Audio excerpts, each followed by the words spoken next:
Salut à tous, c'est Eliacide. Bienvenue pour une nouvelle vidéo. Alors aujourd'hui on se retrouve pour parler de la musique en trip psychédélique ou dissociatif. C'est un vaste sujet qui m'a pris pas mal de temps à en faire le tour et je suis même pas sûr que cette vidéo soit vraiment complète pour faire le tour du sujet qui est vraiment large. Mais en tout cas je vais essayer de vous donner à peu près tout ce que je sais sur la musique en trip. Qu'est-ce que ça fait et pourquoi vous devriez en mettre tout simplement. On parlera aussi de l'aspect culturel, un petit peu de biologie derrière tout ça, et également des playlists et comment en faire. Avant ça, je tiens quand même à rappeler que je n'incite pas du tout à la consommation de psychédéliques, de dissociatifs ou d'empathogènes ou de quelque drogue que ce soit, parce que surtout les psychédéliques, les dissociatifs et les empathogènes, c'est vraiment des substances qui peuvent changer votre vie, qui peuvent avoir un impact direct, qui peuvent vous faire vivre des expériences très très profondes et très transformatrices. Donc du coup, c'est des choses auxquelles il faut réfléchir en profondeur avant de se lancer dedans. Donc, on va commencer par parler de l'aspect culturel, qui est assez intéressant. Déjà, vous n'êtes pas sans savoir qu'il existe énormément d'instruments de musique différents. Chaque peuple a un petit peu ses propres instruments. Le plus vieux qu'on ait retrouvé, c'est une petite flûte datant d'il y a 35 000 ans.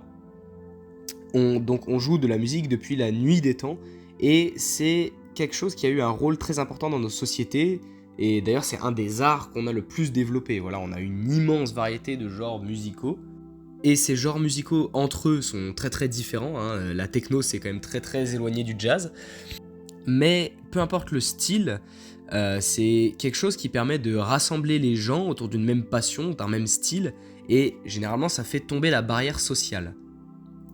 Il y a certaines études qui suggèrent que si notre réaction à la musique est si positive et si importante émotionnellement, c'est parce qu'avant l'invention du langage, on communiquait entre nous de manière très chantante, avec des sons qui traduisaient nos émotions.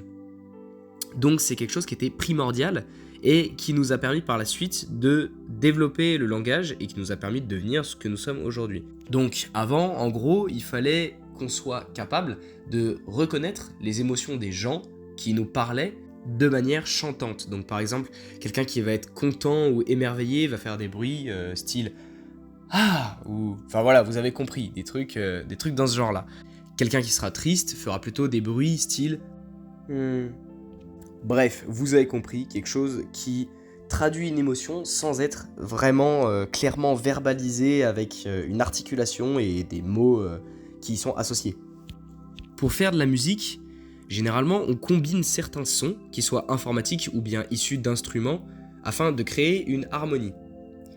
La musique, ça peut même devenir un véritable mode d'expression pour l'artiste qui la pratique, et un artiste, quand il crée, il transmet une partie de soi à son auditeur.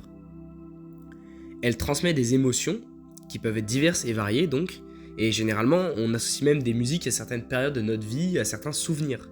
Donc c'est quelque chose qui est même important dans notre construction en tant qu'être humain et en tant que personne à part entière. Et d'ailleurs, même les malades d'Alzheimer d'un stade avancé se souviennent des paroles des chansons et des souvenirs qui y sont associés. Et même les bébés réagissent à la musique dans le ventre de leur mère. Genre à l'échographie, on les voit ouvrir la bouche et essayer de chanter. Il y a des vidéos de ça sur internet qui sont disponibles, si vous voulez aller voir, c'est très chou. Donc voilà, du moment où on est jusqu'au moment où on devient sénile, la musique c'est toute notre vie et c'est un truc qu'on est capable de reconnaître, ce qui est quand même assez incroyable. Mais du coup, si vous êtes comme moi, vous vous demandez sûrement comment ça marche à l'intérieur, qu'est-ce qui se passe dans notre biologie pour qu'on réagisse à la musique. Je suis pas un expert, donc il y a peut-être des choses que je vais dire qui seront fausses, mais je vais essayer de vous expliquer avec les infos que j'ai pu grappiller à droite à gauche. Du coup, la musique sur le plan physique correspond à des ondes, donc une déformation des molécules de l'air qui va être captée par nos tympans. Ces ondes ont une certaine fréquence, un timbre et une amplitude. Le timbre, c'est ce qui va caractériser le son, c'est un petit peu sa signature. La fréquence, c'est l'échelle de mesure pour traduire si le son est en gros aigu ou grave, et l'amplitude, ça va être la force du signal mesurée en fameux décibels. Les ondes vont faire vibrer les tympans reliés à une série d'os, eux-mêmes reliés au nerf auditif qui conduit le message jusqu'à la partie supérieure du lobe temporal, où se trouve le cortex auditif qui est chargé de traiter le signal capté. Concrètement, ce qui va se passer quand on capte un son, c'est qu'il y a un premier filtre. Le cortex auditif primaire va traiter les infos purement physiques, puis le cortex auditif secondaire va reconnaître les mélodies, les harmonies, les timbres ou encore le style de la musique. Une fois que ce dernier a traité le message, il envoie un signal au cortex orbitofrontal et préfrontal via le faisceau inciné, et ceux-ci vont déterminer quelles émotions vous procure la musique. Puis, ces régions qui sont situées dans le lobe temporal vont communiquer via l'insula et d'autres régions avec l'amygdale, qui contrôle vos réactions émotionnelles à tous les stimuli que vous recevez. Donc que ce soit les stimuli auditifs, tactiles, visuels, tous les types de stimuli auxquels vous pouvez être exposé, et que vous captez par vos sens. Ensuite, cette amygdale, elle est connectée à d'autres régions comme l'aire tegmentale ventrale et le noyau accumbens. Il va y avoir production de dopamine dans l'aire tegmentale ventrale grâce à des neurones synthétiseurs de dopamine, et cette dopamine créée va rejoindre les neurones possédant des récepteurs à celle-ci dans le noyau accumbens. Aussi, le circuit de la sérotonine est impacté par l'écoute de la musique. Encore une fois, les régions impactées vont être le noyau accumbens, l'amygdale et le cortex préfrontal. Le système sérotoninergique et dopaminergique vont s'influencer mutuellement quand vous allez écouter de la musique pour moduler les émotions que vous ressentez. Au niveau de l'aire tegmentale ventrale et du noyau accumbens, la sérotonine elle va avoir plutôt le rôle de garde-fou. En gros, elle va empêcher que la dopamine soit libérée excessivement. Mais par contre, dans le cortex préfrontal, la sérotonine elle va plutôt augmenter la libération de dopamine via des circuits particuliers. Là où le système dopaminergique était plutôt impliqué dans la sensation de plaisir que vous provoque l'écoute de la musique, la sérotonine, ça sera plus impacté dans les émotions qu'elle va vous faire ressentir. La sérotonine, elle régule également l'activité de l'hippocampe, qui est la zone du cerveau qui assure la fonction de la mémoire. En gros, c'est un peu votre disque dur, c'est celui-là qui contient tous vos souvenirs. La musique va donc stimuler l'hippocampe via la libération de sérotonine, ce qui peut parfois vous rappeler des souvenirs oubliés. Dans le cerveau, on a plusieurs types de récepteurs à sérotonine, et ceux qui vont être principalement impactés quand on écoute de la musique, ce sera les 5-HT2A, 5-HT2C et les 5-HT1A. Et enfin, on a aussi le circuit opioïde qui va être impliqué quand vous allez écouter de la musique. Donc l'hypothalamus va stimuler des neurones synthétiseurs d'endorphines qui sont des opioïdes endogènes, c'est-à-dire fabriqués par votre propre corps. Par exemple, la morphine est un opioïde exogène qu'on retrouve dans le pavot. L'héroïne aussi, c'est un opioïde exogène. Voilà, c'est exogène, ça veut dire qu'il n'est pas fabriqué par votre corps. Endogène, c'est fabriqué par votre corps. Et donc, ces opioïdes fabriqués par votre corps, les endorphines, vont se fixer principalement sur les récepteurs mu, responsables de la sensation de plaisir et aussi de la gestion à court terme des émotions. Ces récepteurs, ils sont situés dans le noyau accumbens, l'amygdale et l'hippocampe. Les endorphines, elles vont aussi se fixer sur les récepteurs delta. Et les récepteurs delta, eux, quand ils sont stimulés par l'écoute de la musique, ils vont plutôt être impliqués dans la régulation des émotions à long terme et des émotions enfouies. Donc, ce qui nous amène à la prochaine partie. Pourquoi mettre de la musique en trip psychédélique ? Terence McKenna, une personnalité très importante du mouvement psychédélique, étudiait les champignons magiques et l'ayahuasca, et lui, il préconisait de se mettre dans une pièce sans aucun son ni lumière pour atteindre des expériences mystiques sous psychédéliques. Selon lui, la musique, c'était pas forcément la bienvenue parce que il pensait que ça détournait la concentration de la personne, mais c'est quelque chose qui a quand même été beaucoup remis en question parce qu'on a trouvé énormément de bienfaits à la musique en trip. D'abord, il faut savoir que les psychédéliques, ils vont stimuler principalement les neurones à sérotonine, particulièrement les 5-HT2A et 5-HT2C. Et comme je vous ai dit juste avant, c'est aussi le cas de l'écoute de la musique. Donc, ce qui se passe, c'est que quand vous écoutez de la musique, en trip, ça va renforcer l'action de la sérotonine sur ces récepteurs.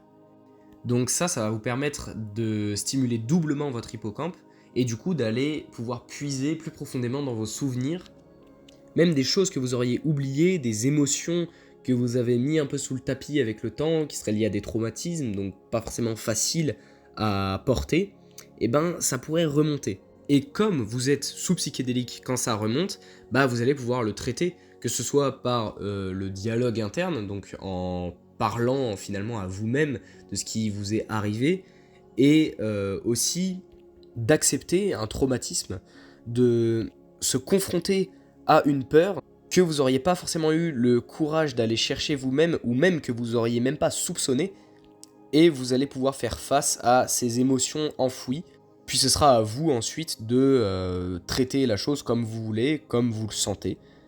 En tout cas, ça peut être très très curatif. Aussi, grâce à l'hippocampe, qui enregistre les sons de manière consciente ou inconsciente, votre cerveau va pouvoir identifier en quelque sorte des rythmes universels dans la musique, comme les basses, des formes de percussion et des fréquences particulières. Si bien que ça a créé un méli-mélo de perception à partir de la musique que vous êtes en train d'écouter.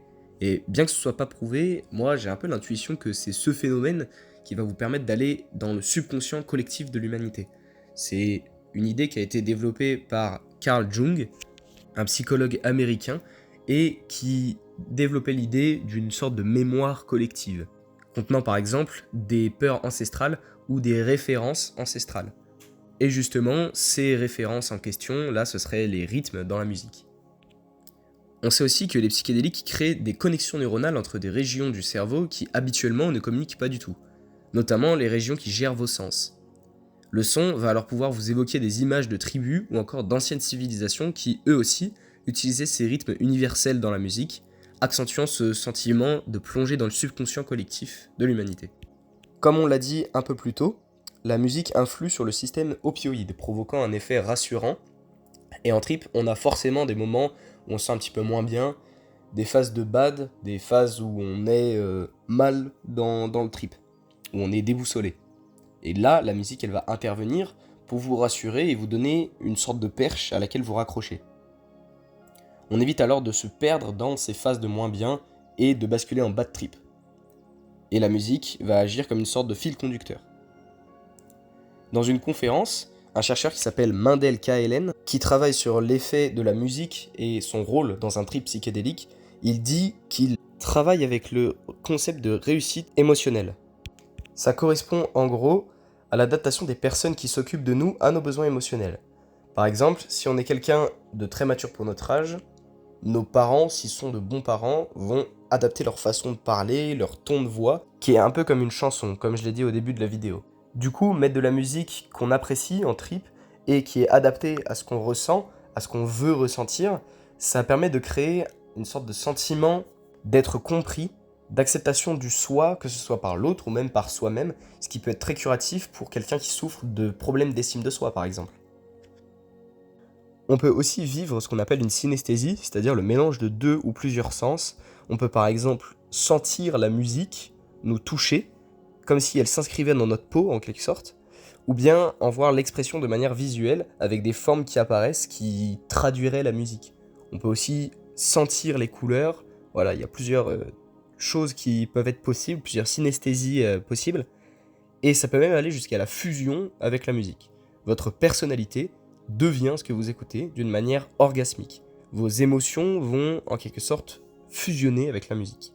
Vous allez aussi voir ces émotions être démultipliées, être décuplées, et du coup, vous pouvez avoir accès à une sorte de catharsis émotionnelle, de libération, de révélation. Et ça, c'est vraiment quelque chose qui peut être très curatif. Ça m'est arrivé dans plusieurs trips, et c'est une sorte de fusion entre toutes les émotions. Donc toutes les émotions vont se mélanger pour en former plus qu'une seule.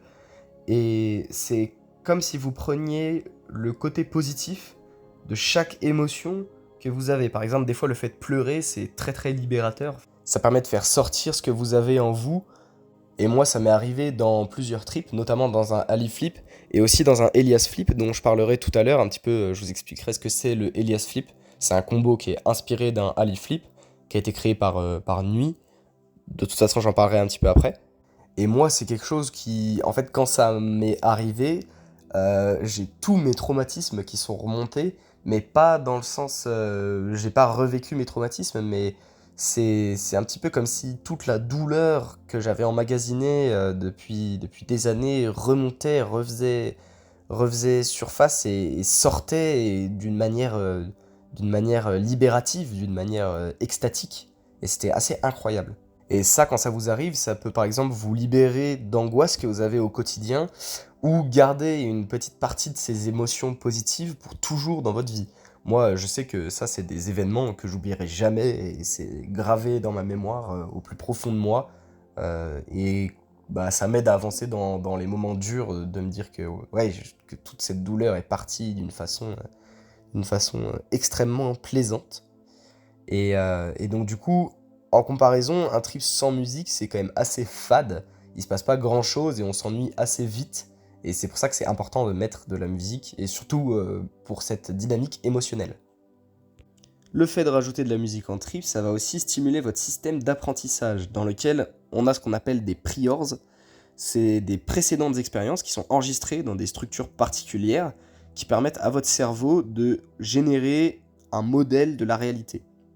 C'est grâce à ces priors que vous pouvez, par exemple, prédire qu'il va y avoir un drop dans une musique. Parce que vous avez appris les caractéristiques de la musique avant un drop. La tension qui monte, les BPM qui peuvent s'accélérer, enfin, vous avez compris.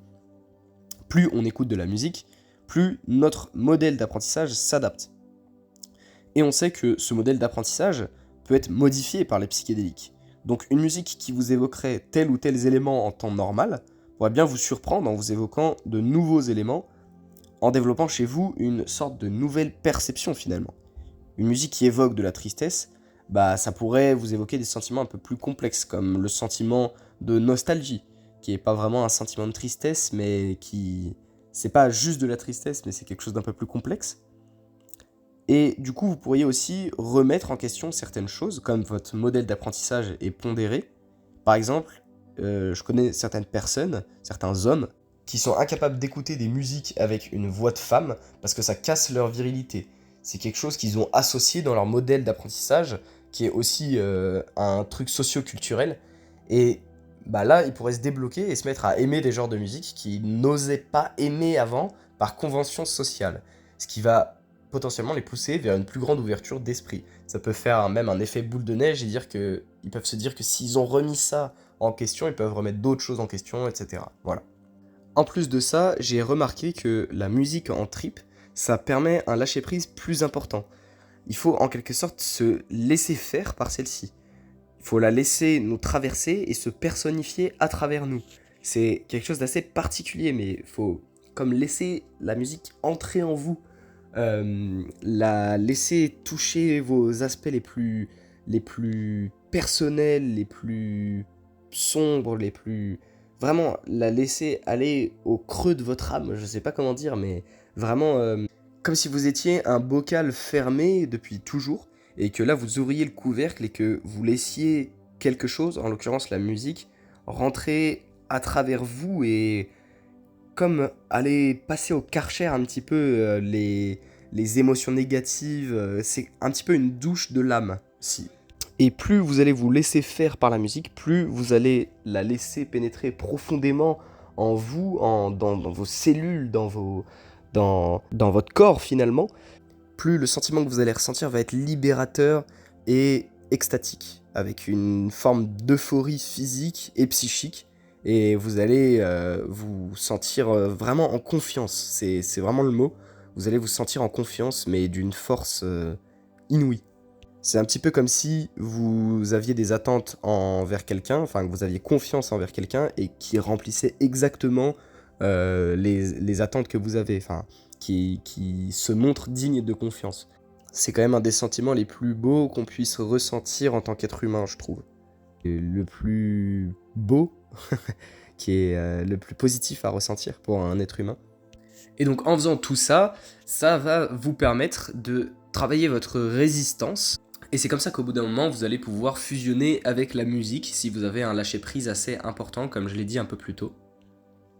En plus de ça, vous allez pouvoir aller vraiment au fond des aspects de votre personnalité, de votre âme, de vos émotions, peut-être des émotions que vous n'avez jamais expérimentées, parce que la musique peut devenir vos émotions, ça c'est quand même assez fou, du coup vous avez une sorte de mélange entre plein d'émotions, de mosaïque d'émotions finalement, c'est magnifique, et ça va vous permettre finalement d'explorer en profondeur les aspects de votre conscient et de votre inconscient.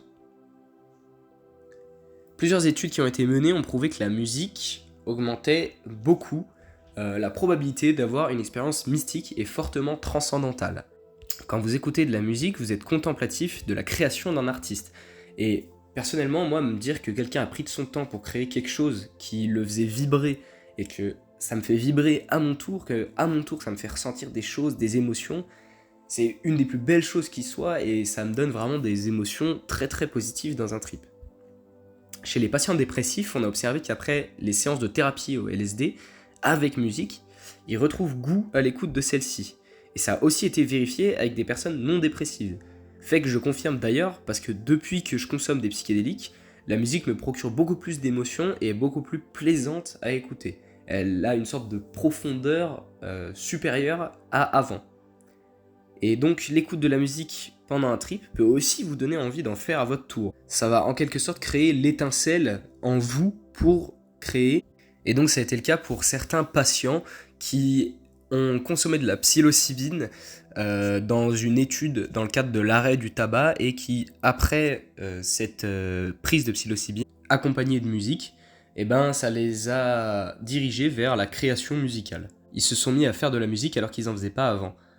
Tout à l'heure, je vous disais que la musique, c'était quelque chose qui remontait à la nuit des temps, mais la musique en trip, c'est aussi quelque chose qui remonte à très loin. Dans les cérémonies de cactus à mescaline, en Amérique du Sud, ou encore dans les cérémonies à l'ayahuasca, qui se déroulaient il y a des milliers d'années, eh ben, il y avait déjà des personnes qui chantaient et qui jouaient des instruments pour participer à plonger la personne qui était en train de vivre l'expérience dans un état de transe plus intense.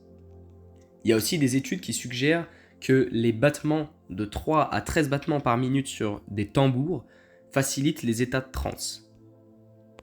Personnellement, je trouve aussi que la musique, ça permet de mieux intégrer et se remémorer des expériences. Parce que comme on l'a dit plus tôt, les souvenirs musicaux, ils s'ancrent très profondément dans nos mémoires, ainsi que les éléments qui y sont associés. En l'occurrence, là, ce sera des éléments du trip qui seront très très ancrés dans votre mémoire. En réécoutant d'ailleurs certaines de mes playlists de trip, j'ai eu des remontées d'effets, c'est-à-dire les effets qui... Enfin, ça me rappelait des choses que j'avais vues, par exemple des visuels, et les visuels se remanifestaient en quelque sorte, mais en moins puissant.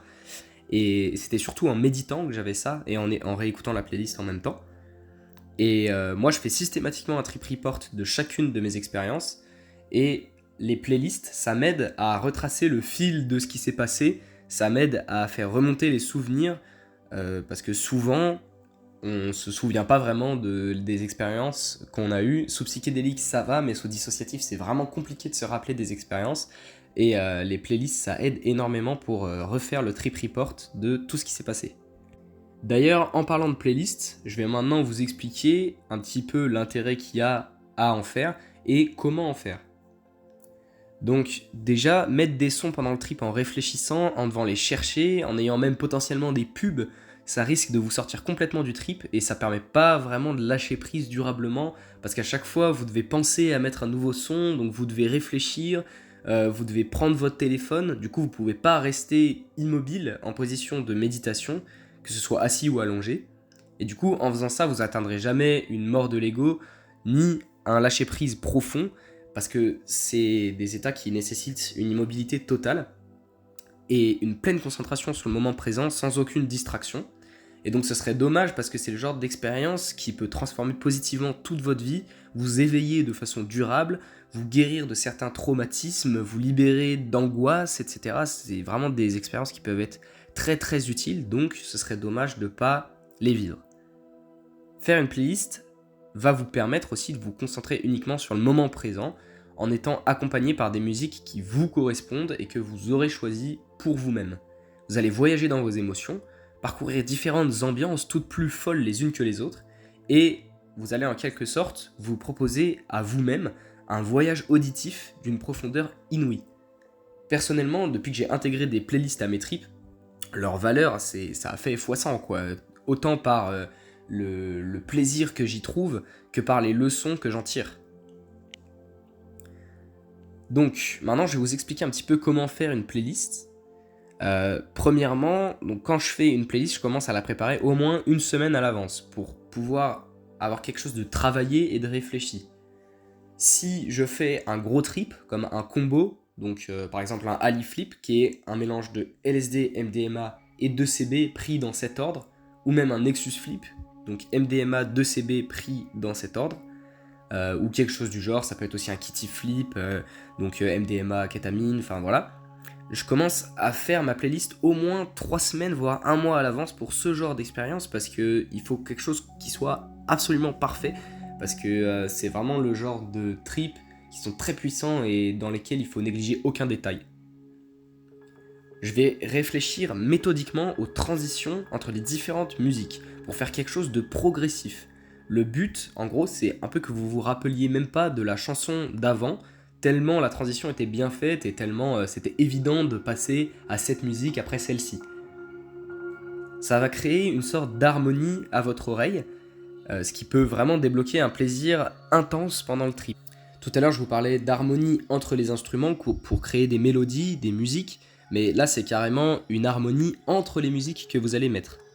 Et ça vaut vraiment le coup de prendre le temps de faire une playlist, parce que je vous jure que c'est vraiment un cadeau que vous vous faites à vous-même. Vous allez vous dire que vous avez fait un truc génial et que c'était rien que pour vous, pour ce moment. Et c'est fou quoi, moi franchement j'adore faire des playlists hyper travaillées parce qu'en trip c'est un vrai plaisir. Donc comme j'ai dit un petit peu plus tôt, le but c'est de créer un vrai univers auditif qui à lui tout seul serait presque un trip. Par exemple, pendant un Ali Flip, qui est un combo que j'affectionne particulièrement, vous avez compris, je mets d'abord des musiques calmes et chill avec un côté un peu mystique mais qui reste bien calme, pour être accompagné tranquillement pendant le début de la montée, c'est-à-dire jusqu'à environ 1h30, 2h. Globalement, au début du trip, pour n'importe quel psychédélique, que ce soit en combo avec un non pathogène ou pas, ou avec un dissociatif, il vaut mieux créer un climat de confiance, mettre des musiques qui sont calmes, rassurantes, ou bien qui mettent un petit peu dans une ambiance mystique mais toujours calme. Ensuite, lorsque le pic du LSD va commencer, un petit peu après H+2 de l'ingestion, je vais créer une transition vers des sons qui vont augmenter graduellement en intensité. Je commence à mettre des sons plus engageants émotionnellement, avec un tempo plus rapide et une mélodie plus entraînante. Pour la montée de la MDMA, je choisis de créer une sorte de tension avec les musiques, de faire une espèce d'opening épique, et pour me faire comprendre à moi-même de manière musicale que quelque chose de grand se prépare. Parce que quand vous mettez de la MDMA par-dessus du LSD, donc là dans le cas d'un Ali Flip, c'est vraiment quelque chose d'épique et de très puissant. Puis quand vient le pic de la MDMA ou de l'autre empathogène que j'ai pris, parce qu'on peut prendre aussi du 6-APB, du 5-MAPB, du 5-APB, je vais mettre des sons qui sont vraiment puissants, très intenses et très épiques pour créer une sorte d'explosion sensorielle, une bombe nucléaire d'émotions qui va m'envoyer en plein dans la puissance du tout créateur. Alors cette espèce de puissance du tout, c'est une sorte de force que vous sentez dans les expériences mystiques. Et je vous invite à aller voir mon interview Ali Flip 5 sur la chaîne de nuit dans laquelle je fais le trip report de mon expérience d'un Ali Flip à 200 microgrammes, donc c'est vraiment un truc énorme.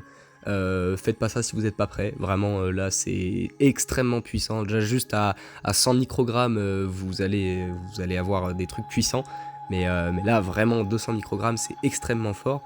Et donc je décris cette sensation du tout. Vous avez l'impression de rencontrer, je sais pas, Dieu, le créateur, pas vraiment Dieu, enfin c'est ce que les croyants appellent Dieu, mais c'est la force à l'origine de toute chose, en quelque sorte, et c'est très puissant. Et moi j'aime bien du coup mettre des sons aussi puissants finalement pour décupler la puissance de cette sensation que je trouve phénoménale quand je mets des sons puissants par-dessus, ça pète dans tous les sens, c'est formidable.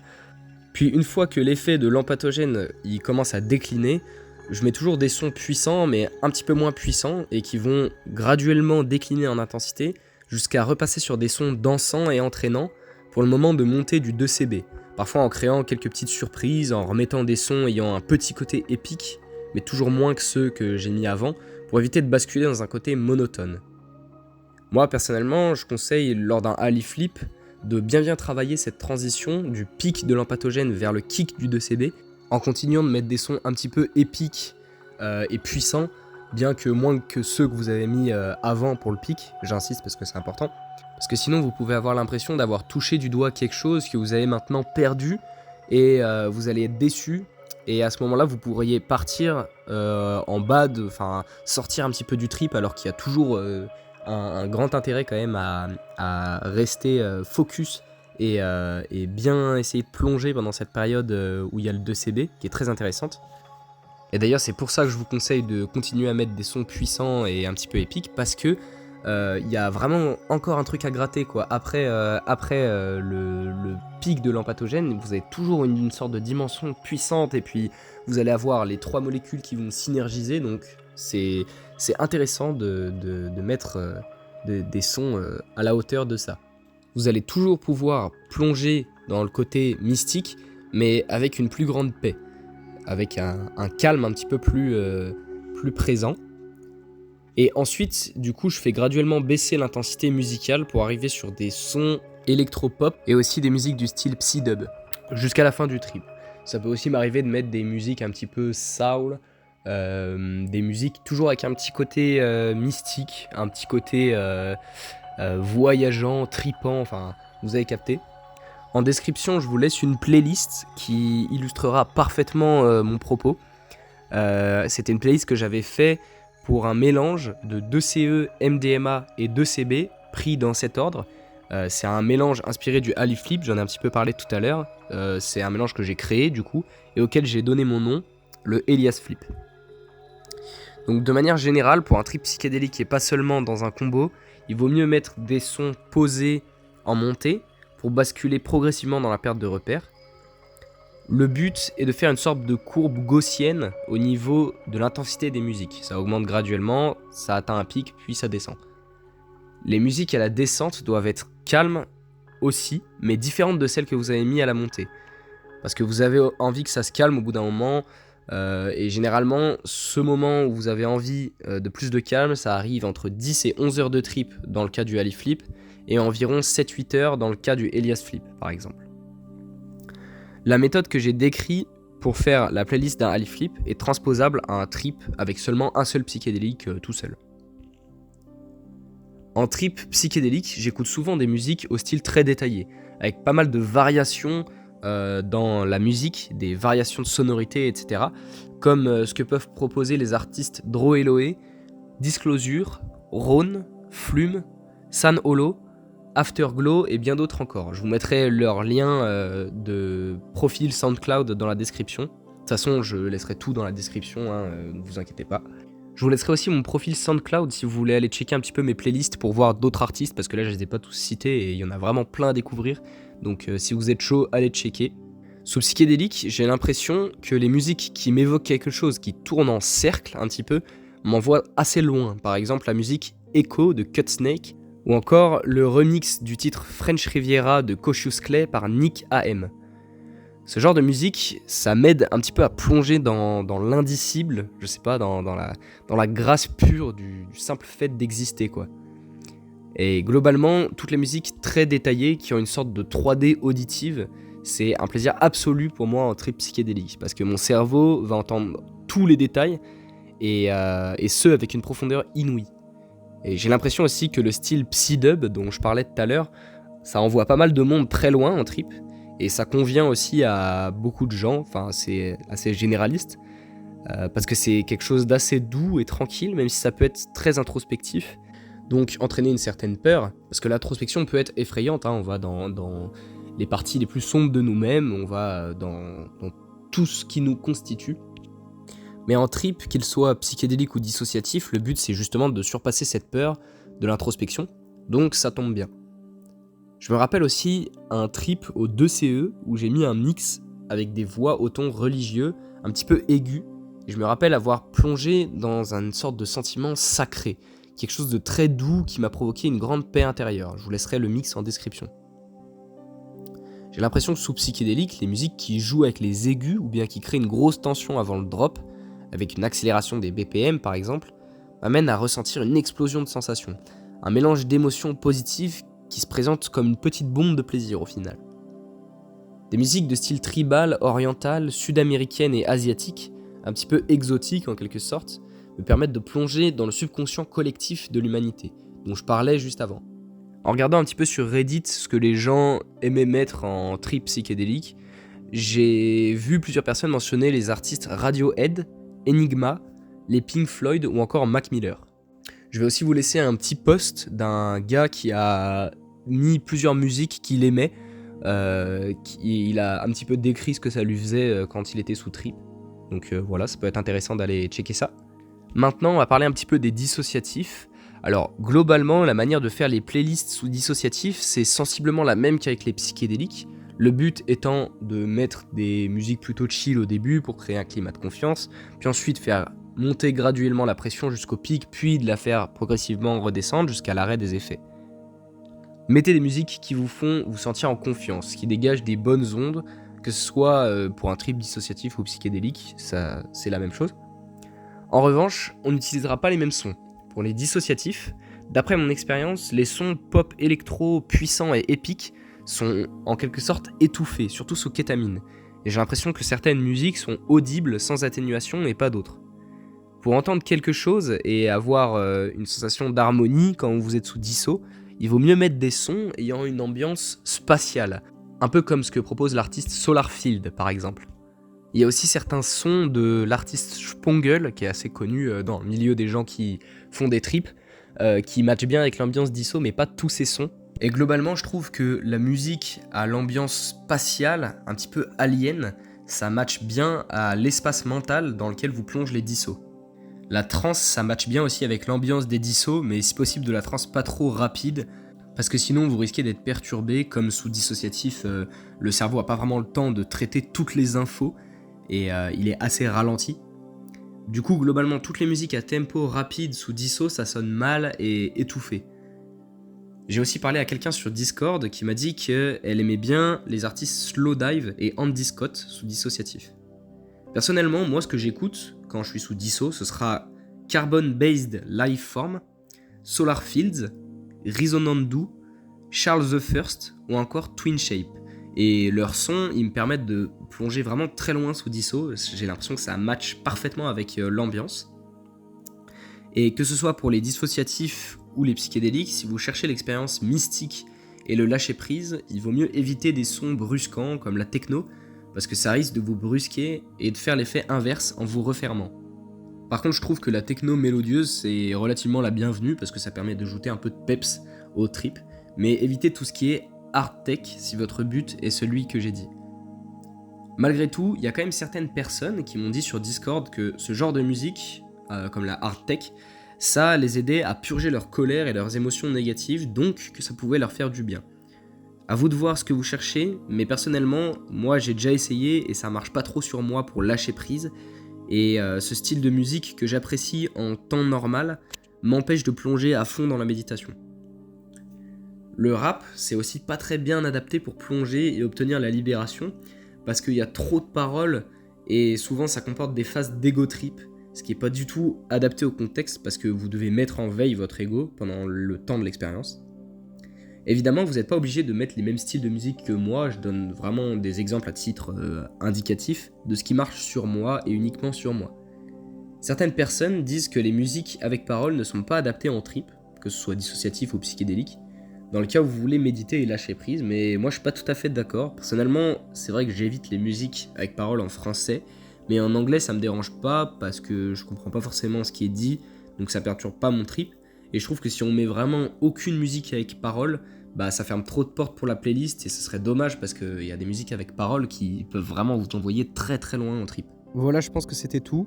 Je vous ai dit un petit peu tout ce que je savais sur la musique en trip. N'hésitez pas à aller checker les autres vidéos de la chaîne et aussi à commenter la vidéo pour me dire ce que vous en avez pensé ou même me faire des suggestions d'autres vidéos, de concepts, etc. et on verra ce qu'on peut faire. En description, je vous laisse les liens de tout ce dont j'ai parlé. Vraiment, je vous invite à aller checker parce que je vais vous laisser plein de trucs intéressants.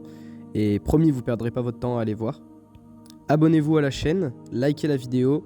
Ça me montre que je vous aimez ce que je fais et ça me donne de la force pour continuer, donc c'est cool. Et on se dit à la prochaine pour une nouvelle vidéo. Salut!